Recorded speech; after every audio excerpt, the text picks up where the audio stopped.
আসসালামু আলাইকুম প্রিয় দর্শক ভাইয়েরা। এই মুহূর্তে আমরা এমন একটি জায়গায় উপস্থিত আছি, সেটা হচ্ছে বাংলাদেশকে উত্তরবঙ্গের সাথে রেল যোগাযোগের অন্যতম একটা ভূমিকা পালন করে, সেটা হচ্ছে ধরধরা রেল সেতু। এই ধরধরা রেল সেতু মূলত একটি নদীর উপর দিয়ে প্রবাহিত হয়েছে। তো ব্রিজের অবকাঠামো এবং উন্নয়ন খুবই মজবুত। এই যে দেখতেছেন, ব্রিজের উজান পাশে বড় বড় পাথর এখানে দেওয়া হয়েছে।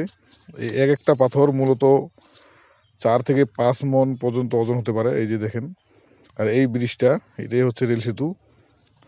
পঞ্চগড় থেকে শুরু করে ঢাকা পর্যন্ত এখান দিয়ে প্রতিদিন ট্রেন চলাচল করে।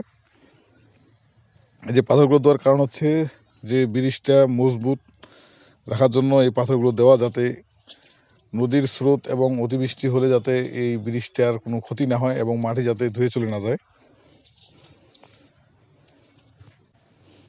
আর এই ব্রিজটা দিয়ে মানুষ হেঁটে চলাচল করতে পারে, কিন্তু এখানে দুই পাশের মানুষ যাতায়াতের জন্য একমাত্র এই যে একটা কাঠের ব্রিজ, এটা পার হতে গেলে কিছু টাকা দিয়ে এটা পার হইতে হয়।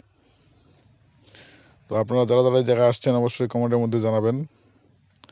তো এই যে দেখেন, পাথরগুলা অনেক বড় বড়, 5 মণ 7 মণ পর্যন্ত এই একটা পাথর ওজন হতে পারে।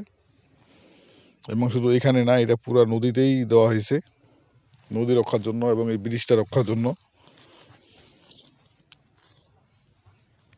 আর এই ব্রিজটা আসলেই খুবই গুরুত্বপূর্ণ ট্রেন চলাচলের জন্য, এবং এই ব্রিজের মেরামত এবং অবকাঠামো রক্ষার জন্য সবারই বিশেষ ভূমিকা থাকা প্রয়োজন। এই যে দেখেন, ব্রিজের সামনে বড় বড় পাথরগুলো এখানে রাখা হয়েছে। আর এখানে আসেই সবচাইতে বড় যেটা বিষয়, সেটা হচ্ছে বাংলাদেশের যে প্রাকৃতিক একটা সৌন্দর্য, এই প্রাকৃতিক সৌন্দর্যটা এখান থেকে খুব সুন্দর একটা উপভোগ করা যায়। যখন উপর দিয়ে একটা ট্রেন যায়, নিচ দিয়ে নদী, প্লাস পাশে হচ্ছে কৃষিক্ষেত, মানুষজন, সব মিলেই একমাত্র এটা বাংলাদেশেই সম্ভব, অন্য অন্য দেশে সম্ভব না।